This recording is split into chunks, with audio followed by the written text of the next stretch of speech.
Chicas, Dios me las bendiga mucho, que la paz del Señor esté con todas ustedes. Hoy vamos a hacer una manualidad muy bonita con toallas viejas. Si ustedes tienen unas toallas viejas que ya no las usen, que ya no las quieren para nada, esta es buena idea para ellas. Mira, necesito dos colores, ¿verdad? Ustedes pueden poner hasta tres colores o dos colores como ustedes quieran, ¿verdad? Necesito dos colores de toallas viejitas.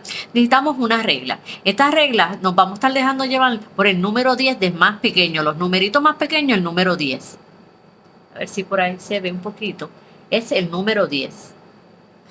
Por hasta el número 10 las vamos a estar cortando todas, las dos, las blancas y las rosas, vamos a estar cortándolas, vamos a estar midiendo, un ejemplo así, y aquí está 10 y por ahí la vamos a estar cortando completa, así vamos a hacer con ambos colores.